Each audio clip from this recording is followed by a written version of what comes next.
మతం గురించి ఒక చిన్న ఎగ్జాంపుల్ చెప్తాను, జాగ్రత్తగా రండి. ఒక 5 ఏళ్ల పాపని ఒక వ్యక్తి రేప్ చేసి చంపేశాడు. దేశం మొత్తం బాధపడతారు. దేశం మొత్తంలో ఉన్న మనుషులందరూ బాధపడతారు, ఏడుస్తారు. నిజం కదా, అందరికీ బాధ కలిగిద్ది. జాగ్రత్తగా వినండి. 5 ఏళ్ల పాపని రేప్ చేసి చంపేశారు. అందరం బాధపడతాం. ప్రతి ఒక్కళ్ళకి మన పాప అని కలిగిద్ది. ప్రతి ఒక్కళ్ళు నా బిడ్డ అనే ఫీలింగ్ కలిగిద్ది. కానీ ఇప్పుడు జాగ్రత్తగా రండి. 5 ఏళ్ల హిందూ పాపని రేప్ చేసి చంపేశారు. 5 ఏళ్ల హిందూ పాపని రేప్ చేసి చంపారు. చాలా ఎక్కువ మంది బాధపడతారు, చాలామంది బాధపడరు, పడుచుకోరు, ఫీల్ అవ్వరు.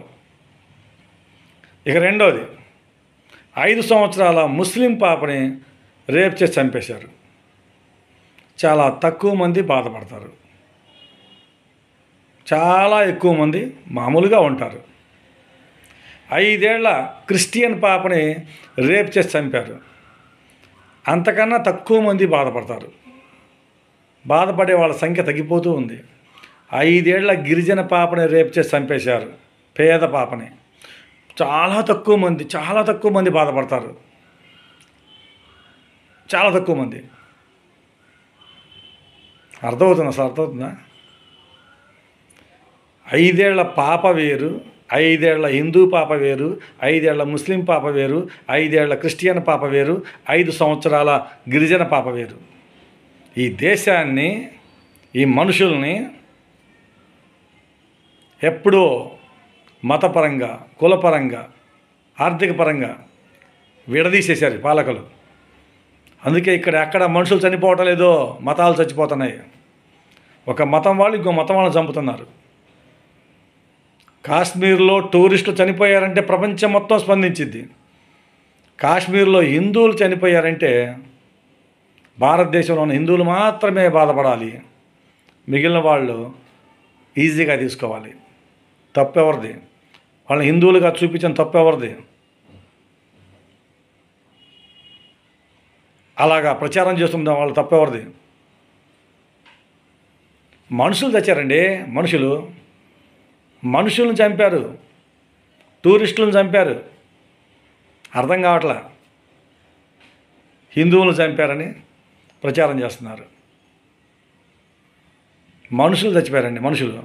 దేశం మొత్తం మనుషులు ఉన్నాం. దేశం అంటే మట్టి కాదు, మనుషులు అని చెప్పాడు కదా. దేశం మొత్తం మనుషులు ఉన్నాం. అందరూ స్పందించాలంటే ఎలా రాయాలి వార్త? ఎలా చెప్పాలి?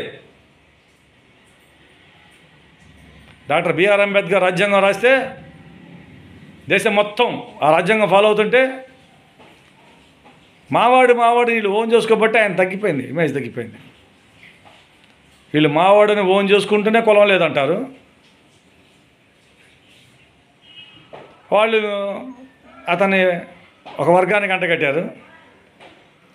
అంత పెద్ద రాజ్యాంగంలో రిజర్వేషన్స్ ఒక్కటే కనపడిద్ది ఆయన్ని తప్పుడు వ్యక్తిగా చూడటానికి. చదువుకుంటే తెలిసిద్ది. మనుషులు చచ్చిపోతున్నారండి తీవ్రవాదానికి. ఆ తీవ్రవాదాన్ని ఖండించాలి. ఆ తీవ్రవాదానికి మూలం మతాన్ని తగ్గించుకోవాలి. ఇక్కడ కూడా మత తీవ్రవాదం ఉంది కదా. మరి తుపాకులు గాలిలో పేల్చుకుంటా ర్యాలీలు చేస్తున్నారు కదా.